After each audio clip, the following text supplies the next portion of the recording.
Hello, everybody, and welcome to Virtual Trek Con Part 2 with Sirach Lofton.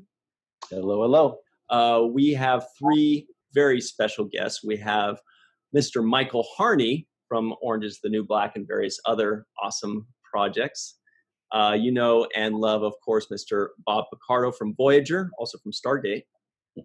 He also knows how to do the Star Trek whooshing doors. And Mr. Marc Zicree, writer and creator of Space Command. How you guys doing? Great. Very well. Awesome. So let's first start off very quickly, because we just got a little piece of knowledge that I really want to hear a little bit more about. Bob, you have a new YouTube channel. I didn't know this. I don't think any of us knew. Can you tell us? Yes, well, I have two grown daughters, first of all, that are both in post-production. One is an editor, the other one works in visual effects and dabbles in motion graphics. So it's been a family affair. My daughter in visual effects made the little graphics for the front, top and tail of the videos, and my other daughter edits them and gives me a very good family rate, by the way. And I've just been cranking out videos. Many of them I act with an actor that I've always admired, me. I played multiple characters in them because there's no one else to act with, and I can't infect myself, apparently. So a lot of them are with an imaginary Italian cousin of mine who fashions himself the world's oldest and greatest lover. He is the leading authority on sex. His name is Alfonso.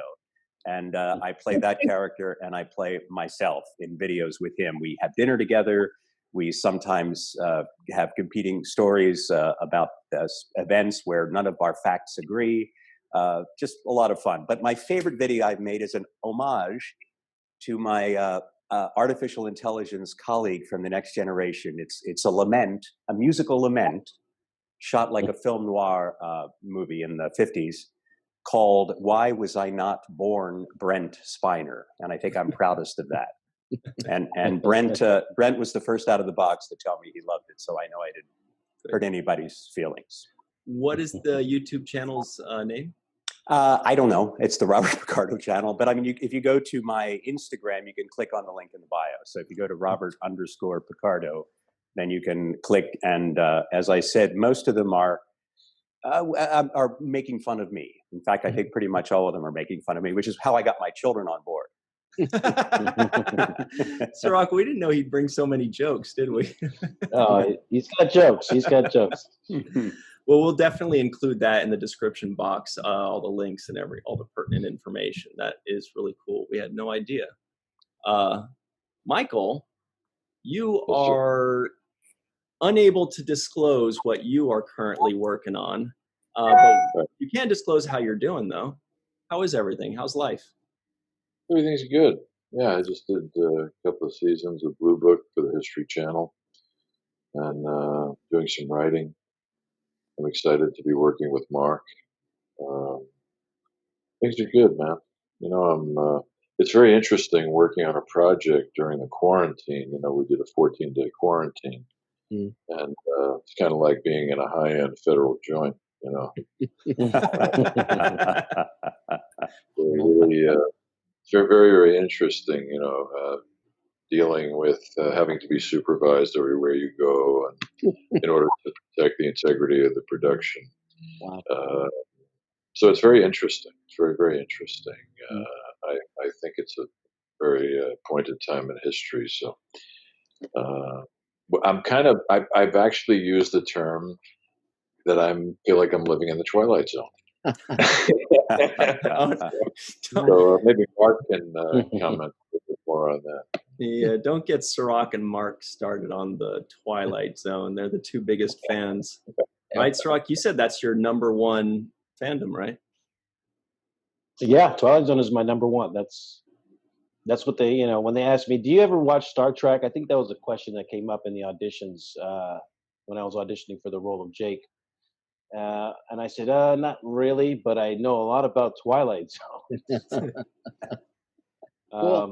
Definitely my favorite show. And I think it's like the blueprint for very well-written sci-fi shows. Yes, yeah. Mm-hmm. Well, Rod was the inspiration for all of us who are show creators. I mean, if you talk to David Chase or Matt Weiner. I mean, even guys who aren't doing science fiction, Rod is the icon. He's definitely the model, because prior to that, producers ran television and the writers were subordinate. And Rod was really the first showrunner where the writer ran the show, and he did such a brilliant job of it. And I'm actually working on a new Serling project that I can't go into much detail about, but it's incredibly cool, and I'm sure you'll really like it, Sirach. So and perhaps we'll be in it. We'll talk. So Ooh. Wow, that would be a dream. yeah, it'd be super fun. So great. So we're all gathered here together to discuss a project called Space Command. Yes. This has been Marc Zicree's brainchild for many, many years. Michael, you and Bob really seem to have helped bring it to life.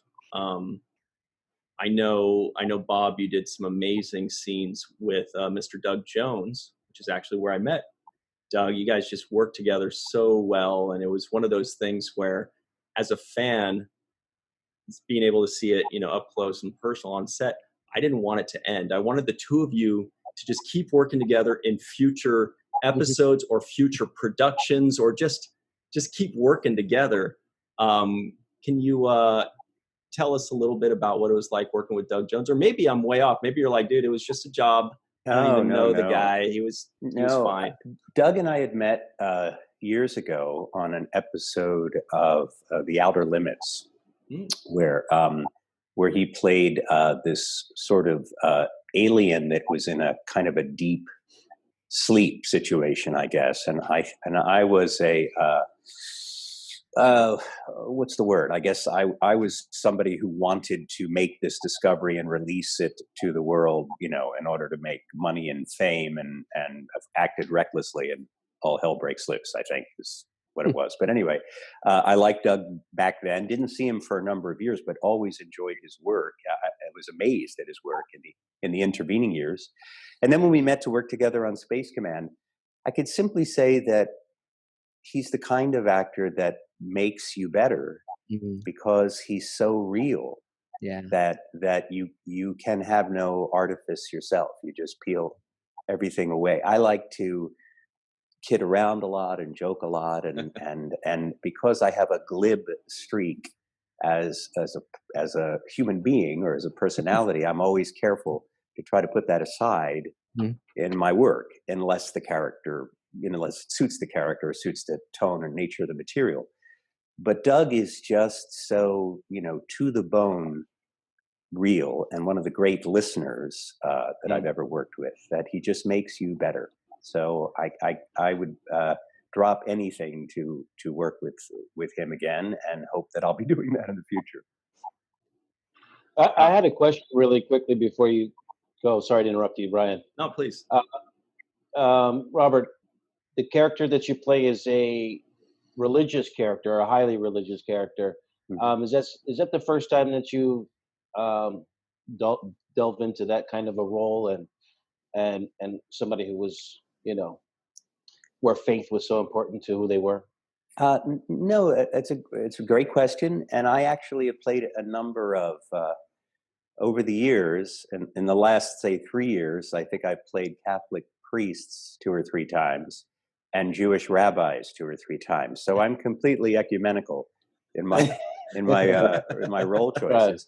I actually like playing people of faith, and I enjoy it, whether it's often because in the context of most, often there's a certain amount of conflict in the person. They're having a crisis of faith, which is what made the role particularly interesting. But it is the first time I played a Muslim, which was great. I had to be taught a little bit. We had to have we had a gentleman of that faith come and put me, teach me about praying, and how you pray, how you prayed, and not only how many times a day, but the physical posture on the rug, and even though you only see the sort of the beginning and the end, I think, of my actual prayer at different points in the movie, it's when you're playing a character of faith, and I consider myself a person of faith, that part is the same. It's the same God, and it's the same, and and whether you believe as Jesus as the Messiah or just a great prophet, we're always dealing with a God and various very influential humans that were prophets to whatever their particular faith that grew up over generations became. So I enjoy playing the character, a person of faith, but it was particularly interesting because he's having a crisis ever since he lost his wife, who was being heroic in trying to save other people in a crisis, and she died so tragically, and blames himself for not having been able to save her. Or you're not even sure if he's saying, I should have died with her. But of course, they had a son that he had to raise. So he's got a certain amount of guilt and tremendous rage, I think, against his God. But he still keeps praying, hoping, I think, that he's going to hear the voice again, because he hasn't heard. He said, I say in the movie, God has been silent. Since my wife died, the voice of God has been silent in me, which implies that he used to hear or felt that he heard God's voice in his life. It's a very tragic man, a man who's been, so damaged by this tragedy in his life, and yet he's still kind of going through the motions and half alive. And then he becomes absorbed in this other mission regarding saving Doug's character, who is a synth, an artificial intelligence character who was designed to be just sort of a work drone. But it deals with all the same issues that we dealt with in Star Trek, but it's from the other side of the table now, because instead of being the artificial intelligence fighting for his own entitlement as a fully formed individual, now I'm listening to another character explain that to me.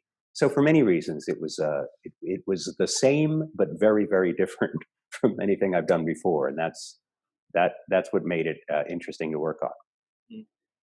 Mark. Go ahead. Sorry. No, finish up. I just wanted to ask Mark Sure. where the impetus for the idea is to introduce Islam into a science fiction story, and that's kind of an original thought. It's Thanks. great too, Sirach. You're asking the questions that I was going to ask anyway, so this is perfect. I'm going to go take a nap. This is great.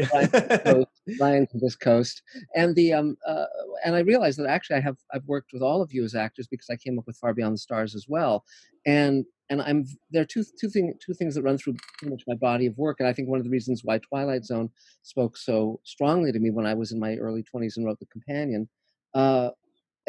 I'm very interested in compassion as an active force in the world. That compassion can heal us, can bind us, can make love is an active power in the world. That's a counterweight against the evil, against the violence, against the brutality. And so when Bob was talking about the psychic wound he has from the loss of his wife as a character, his showing compassion to Doug's character and saving him is what starts to heal his heart in a certain way, because now he can take action and he can save someone else where he couldn't save his wife, and that's very meaningful. And in terms of him being a Muslim, first of all, I think that Muslims are treated very badly in American media in general. Either they're they're either the villain, or they're except in comedy shows they're kind of like not major characters in a very concrete way. And so I very much wanted to have a Muslim character. I have one of my friends is actually a guy named Yusuf Sikander from Afghanistan, and so I basically named Bob's character Yusuf and had my friend come to the set to teach Bob about how to pray and all that stuff, as Bob was mentioning. But I'm always very interested in the people you can do anything to because they don't count.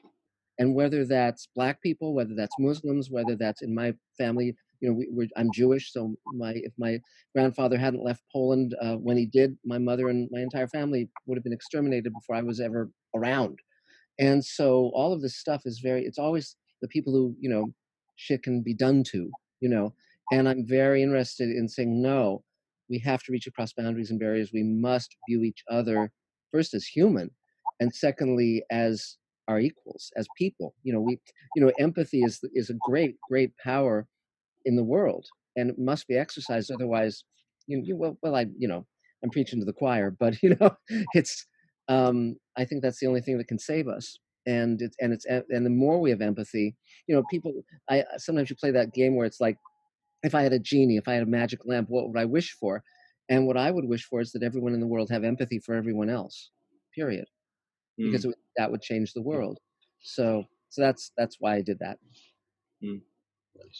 Mark, now Michael here is in one of the most important roles of the entire franchise.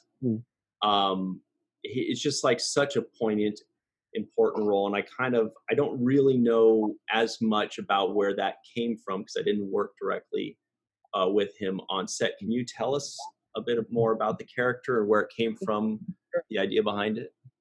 Yeah, well, when I meet incredibly talented actors, I try to write roles for them, and not being a fool, I say, okay, I can utilize this astonishingly talented person, and that's true, of course, with Bob and Doug and everyone I'm working with. I mean, I don't know how you got in under the wire, Ryan, but Elaine likes me. yeah. And by the way, when we shot on Sunday, he had a line to another actor saying, "We're Space Command." They're in a very difficult situation, and for one take, he went, "We're Space Command."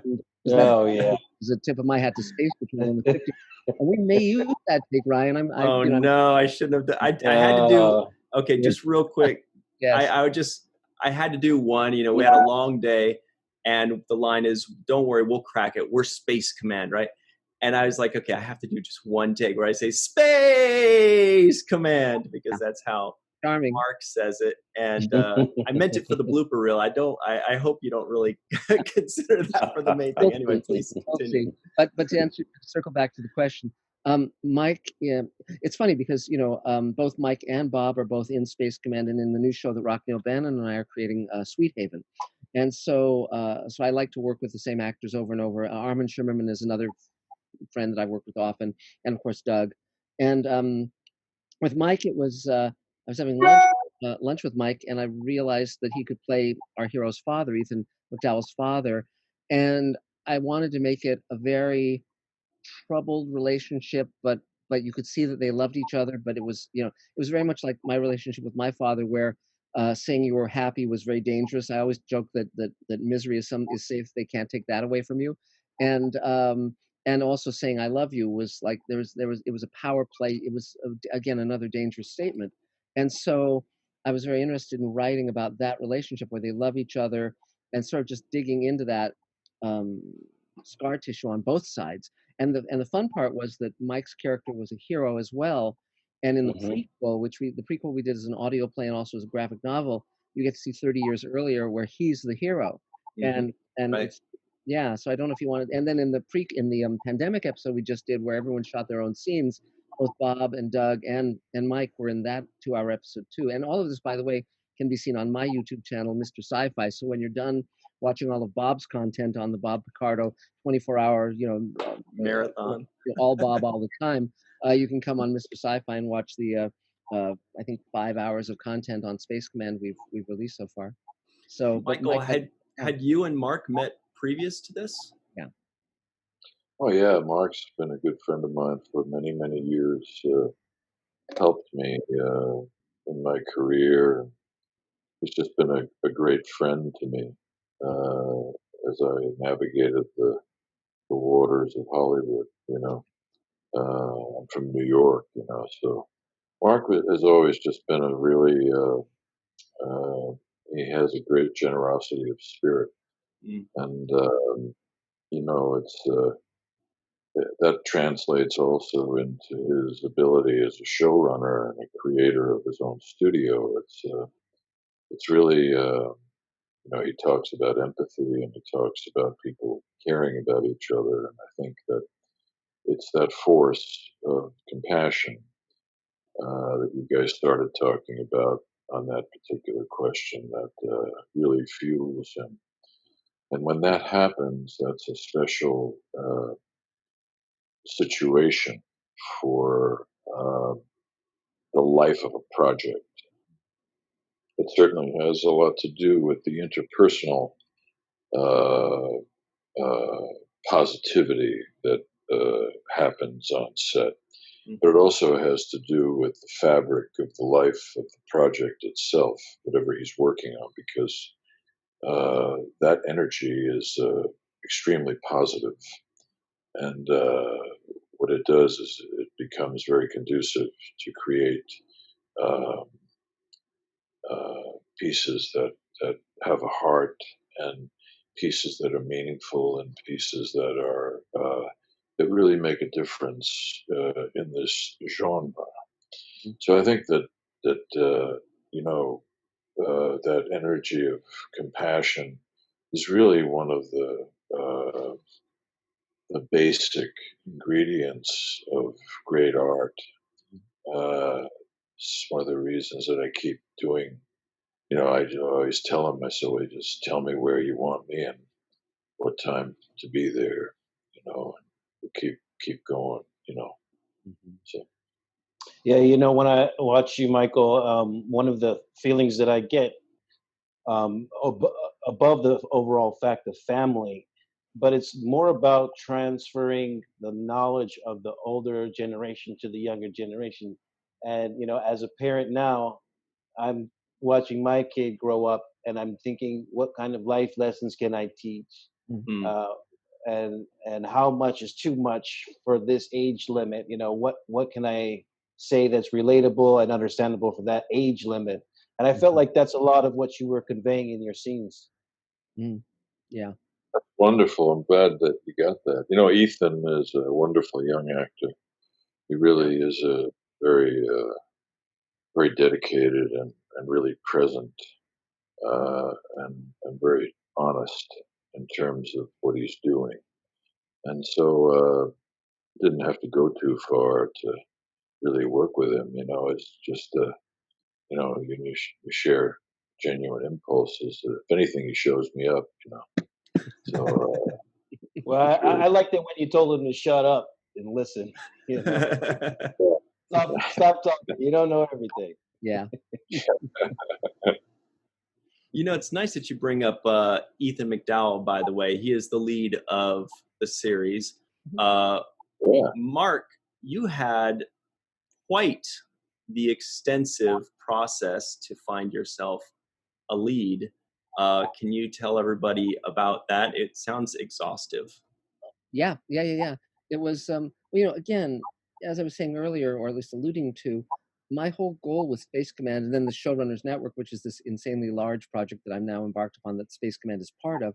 I'm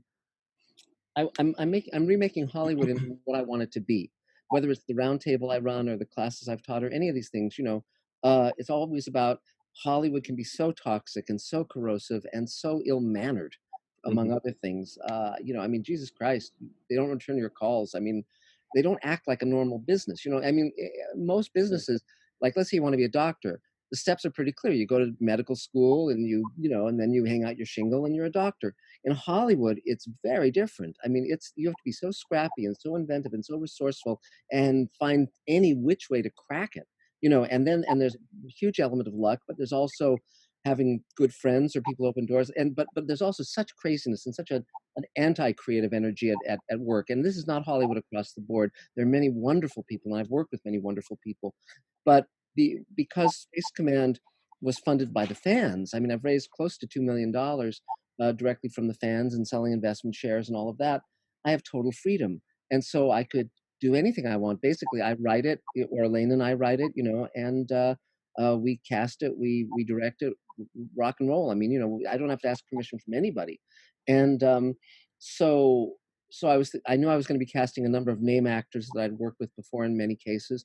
And but I because so many of my friends are actors and I mentor so many young people, I was aware of what a struggle they have just to even get in the room, just to get visible at all.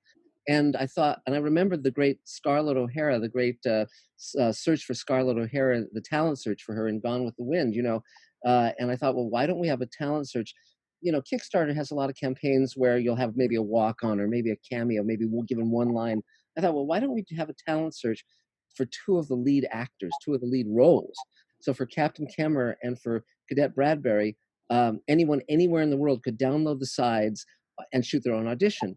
So we got 7,000 inquiries, 1,200 videos. We got 1,200 video auditions, and we boiled it down to about 20, and then ended up casting, I think, 6 or 7 actors from those auditions. And even when we did the pandemic episode, Essex's sister, that was a casting. You know, someone in Atlanta sent in a tape, and we cast her. And so that's how we got Ethan. That's how we got Brian McClure, many of our actors. And you know, I just thought it'd be fun to do something different, and it worked out. And you know, it's funny, Mike, when you were talking about, you know, acting, and you mentioned it too, Bob. What we're always looking for, Elaine and I, is first of all authenticity. Do I believe? Do I believe what they're doing? You know, and then the second thing is, are they interesting? You know, because some people can be authentic, but they're still, you know, making choices that don't make them, you know, your eyes slide off the screen. You know, and I mean, Bob and Mike and everyone we're working with, you know, is so fun to work with, and we want them all. We want to give them the opportunity.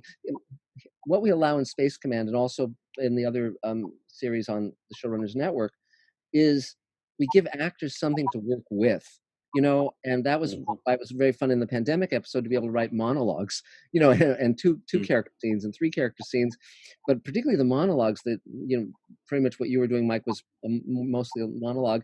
Same with Barbara Bain, etc. And it was so fun to just watch an actor kick the shit out of something, you know, and you know, because normally in normal broadcast television you wouldn't do that, but the pandemic gave us that opportunity because no one was really able to be in the room with anybody else. So it was great fun.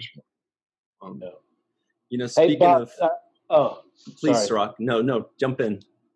I wanted to know, Bob, when you know, coming off of Star Trek and that being such a high level of standard for science fiction, are you reluctant to enter into sci-fi projects and say, you know, it has to be really, really good, it has to be really interesting, or I have to have faith that it's going to be done well?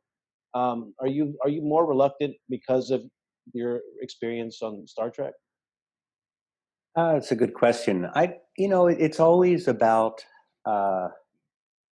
it's about the material and about the role. And even if I don't, you know, even if I read the whole script and I think the script may have some problems, if I am in basic, if it's a comedy script, if it's still if I still found it funny, or whatever it is. I mean, there's another project that I'm involved in on Kickstarter now, playing a character that I've done before, playing basically a villain character, an obsessive kind of, you know, villain character. I thought the overall project was interesting enough, and the animation they showed me good enough, because it's a mix of live action and animation, that I wanted to be part of it. I just shot something for a producer in Germany. I shot my own stuff. I didn't know you could shoot 4K on an iPhone before, so I shot my.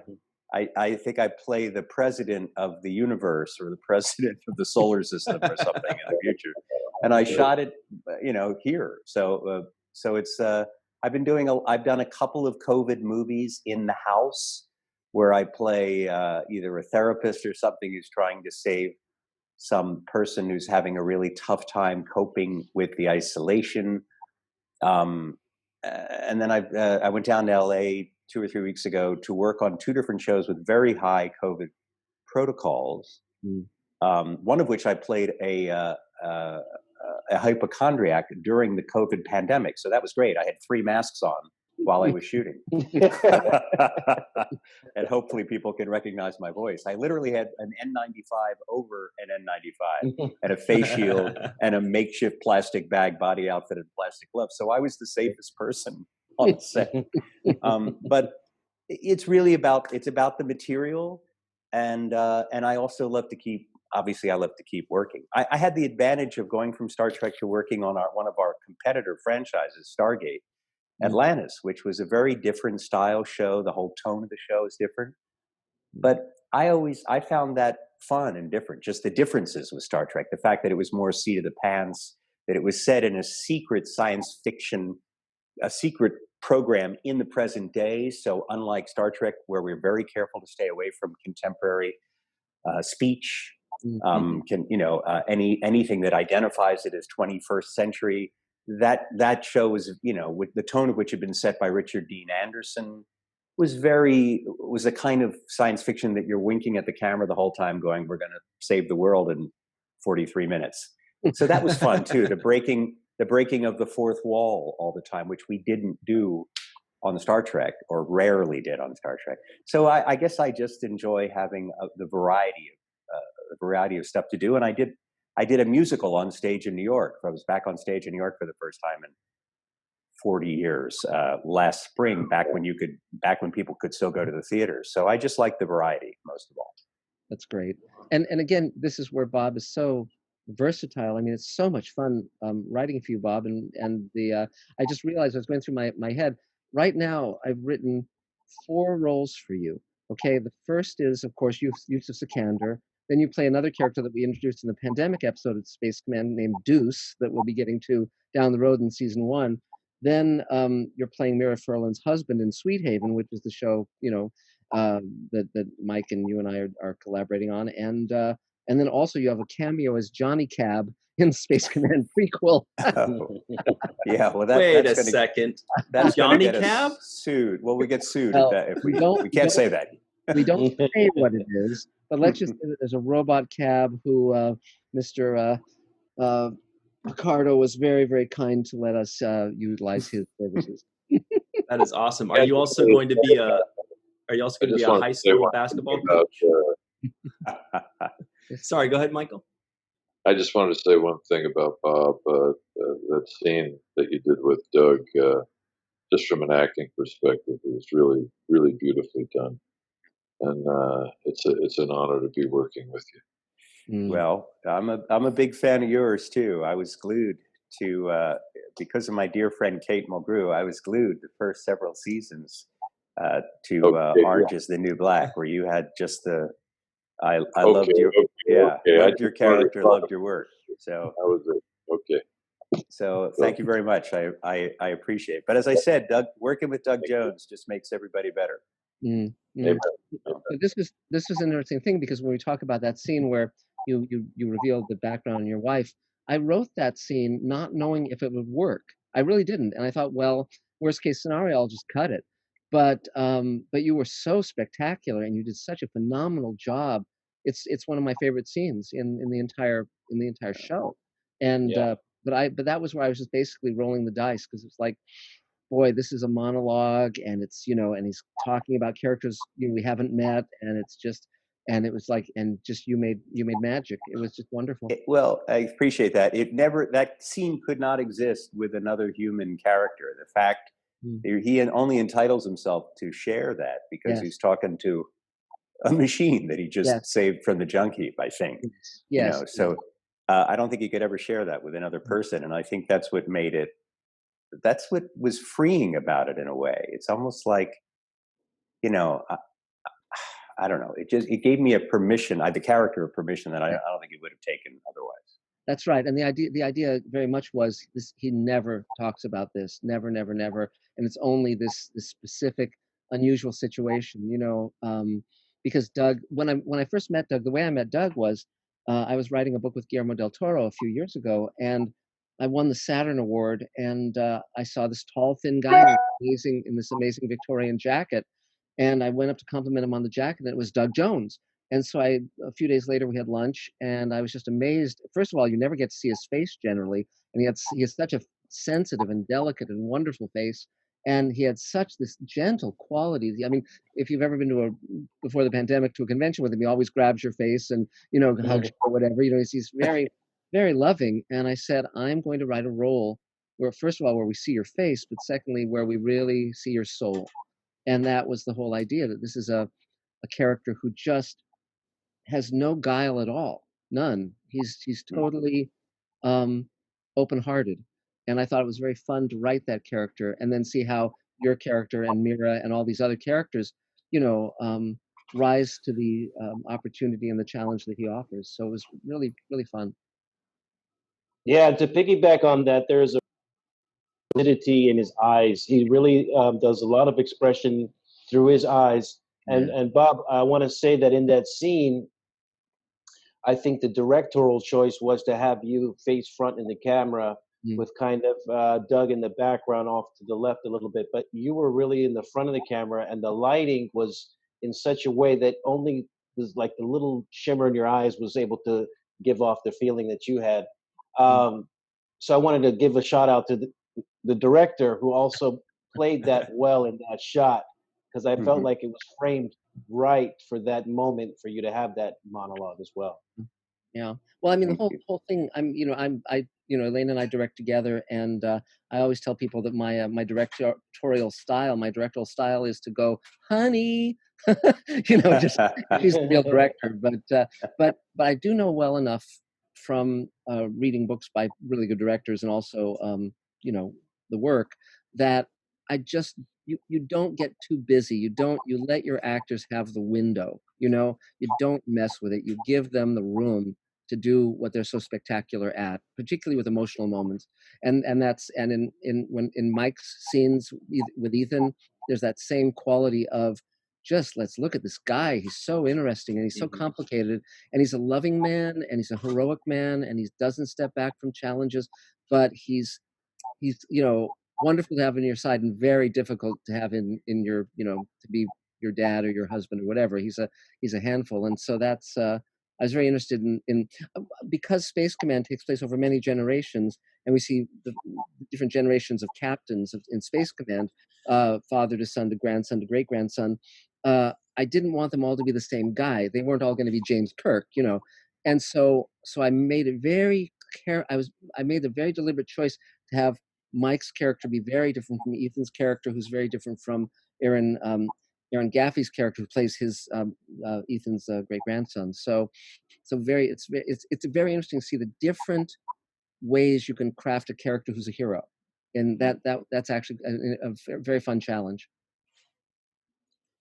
You see, there aren't a lot of people that could put all this together, Mark. Together, I'll just say that. Thank you, Mike. And just one thing I do want to mention is that I've alluded a little bit to the Showrunners Network, and I'll just say what that is. In my whole career, what I do is I set myself a challenge that's impossible, and then I pull it off, and and then I set a bigger one that's even crazier. So Space Command is crazy enough, to do your own science fiction show, without a studio or a network.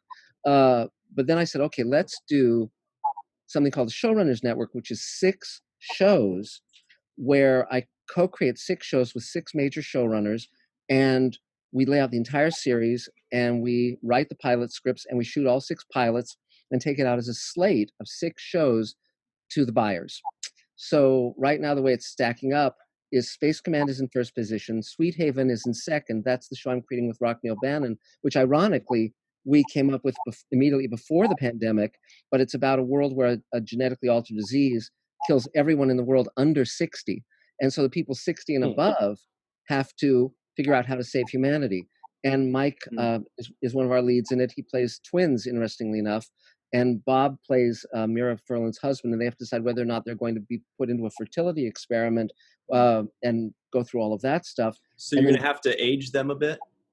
Yes. The age makeup is going to take hours, days. Got it. Lots of makeup. And Gates McFadden plays twins also. She played one of her characters will be Mike's love interest, and on. Barbara Bain is in it. It's a phenomenal project. And Mark made an irresistible offer. Would you like to play a character who's still sexually active?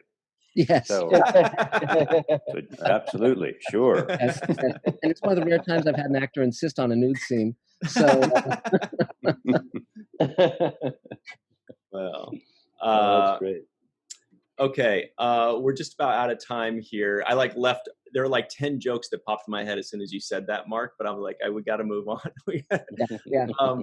But Michael, it was mentioned a bit ago about Miss Kate Mulgrew, who is a legend in Star Trek lore and other places. Have you noticed the Star Trek fandom that kind of came over to Orange is the New Black? Because I know that's how I found out about the show, and I know a lot of Star Trek fans found out about the show because of Kate Mulgrew pushing for it so much. did you notice the presence of Star Trek fandom surrounding Orange is the New Black, or did that just not really ever come up and you kind of have your own bubble? I just, I'm not very big on social media, you know. I don't, I'm not really into the whole thing. But I love Kate. Uh, Kate was so wonderful to work with. Uh, you know, we had a wonderful, wonderful run, and it was just such a, I don't know how to say it. I guess it was just so.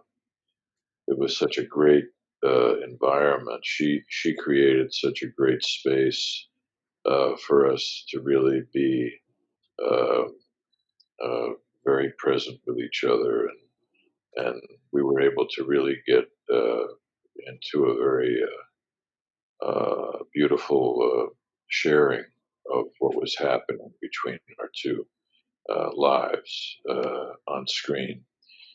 So much so that they kept writing for us, you know, and that's always a thing, right? But I love Kate. You know, again, just very privileged to be able to have worked with her, and hope I could do it again. Mm. Yeah, Michael, do you mind just saying you've reached Sirach's phone? Please leave a message because your voice is so good to listen to. But Yeah. I can just hear you talk all day. Now we only Yeah. And again, when when I first got to know Mike, I mean, he has such a great gravitas, and it's so much fun. And I said, and it's funny because after we worked on Space Command, I said, I'm going to create a series around you. And one of the things that's fun, I was going to say one of the things that's fun about being me is that there's so much bullshit in Hollywood. It's so nice when I'm able to be someone who I never say anything I don't mean. So, you know, when I said, okay, I'm going to write a role for you, you know, did. And I just thought you were. I didn't think you were going to go through with it. yeah.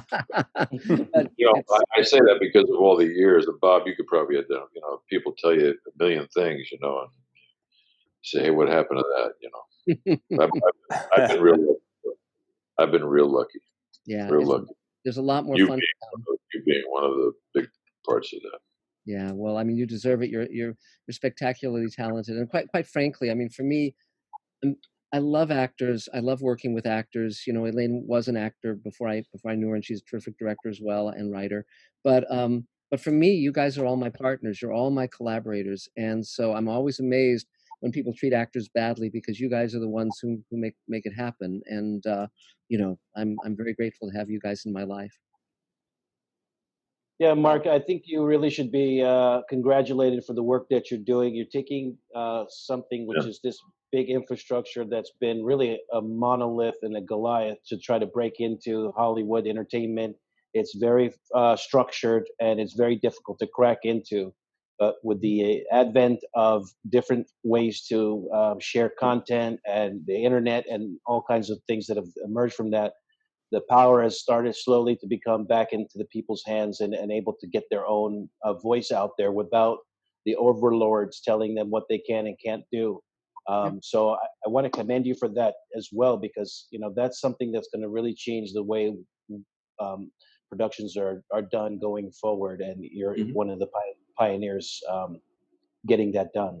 Yeah, well, thanks a lot. I mean, you know, when I wrote the Twilight Zone companion, I got deep into the '50s, and when Rod and those guys, you know, Patty Chayefsky and Reginald Rose were creating television, and it feels very much like it does now because they didn't know what the rules were, so they made the rules, and they were able to create an amazing body of work, particularly Serling, of course, and you know, and so I feel like I'm, you know, on the shoulders of giants, and I'm in part of a great tradition. But yes, I thank God for the internet. I thank God for crowdfunding, all these wonderful tools. You know, I would not go back to the old days in my own career. I mean, as much as I enjoyed working on all these wonderful shows that I worked for at the studios and the networks, I'm having the best time of my life right now.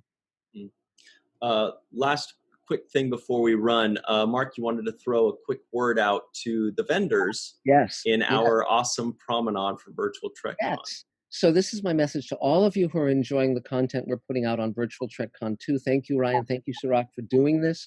But you know, all the money, all of us are saving a great deal of money, not going to the movies, not doing all the things we normally do, not, you know, and so if you've got some change in your pockets or in your sofa or whatever, throw some money the vendor's way. I mean, you can certainly afford to get, the Bob Picardo action figure with, with all of the moving parts and so forth. So, absolutely help the vendors out. I promise you there'll be some show, something. I mean, you could have the action figure of Bob's character from Star Trek Voyager battle the action figure of Bob's character from Stargate or whatever, and so just I agree with Mark, and I'd like to challenge you to find an action figure of mine from Star Trek that is not packaged with one of my hands directly poised over my crotch. Every single one of them has one hand over my crotch. There's a lot of people in China thought it was very funny to make the bald guy look very lonely. Oh, I thought it was just the toy that self-censors. Well, there's, we've all told that action figure joke that has been told at a million conventions, but I'll repeat it for you anyway. The most exciting thing about having an action figure is you can finally play with yourself in public. We've all told that joke. But mine really looks like it's taking itself very seriously. Yeah, I thought you were going to call it a get no action figure. I was just trying to make Michael laugh. Finally, it worked. We did it. Anyway, we do have to run. Michael, it's been amazing. I'm looking forward to all of your secret future projects, some of which we've discussed, and some are very, very important things. I really hope they see the light of day. Bob, thank you always for joining us, for making us laugh on Star Trek, on Wonder Years, on Total Recall, etc. And Mr. Marc Zicree, thanks for, always keeping us entertained. You give us a lot of stuff on YouTube. You give us a lot of stuff that's being pitched to Netflix. You give a lot of people jobs, which I think is one of the most important things in the world, is to create these little bubbles of employment. Yeah. Sirach, any final words? I just want to say thank you to the guests and everybody out there to go check out Space Command. Yeah. And follow up on the network that you've created. What was the name of that again, Mark? It's on YouTube. It's on YouTube. It's called Mr. Sci-Fi, and it's not just the Space Command stuff. I do commentaries about science fiction and all sorts of stuff, and so it's the whole range of everything we love, including Twilight Zone. All right. Well, great. Well, thank you very much, everybody at home. You heard Mark. Go check out the Promenade and help some people out. That's what this is for. And everybody else, we'll see you next time. Thank you. Great to see you.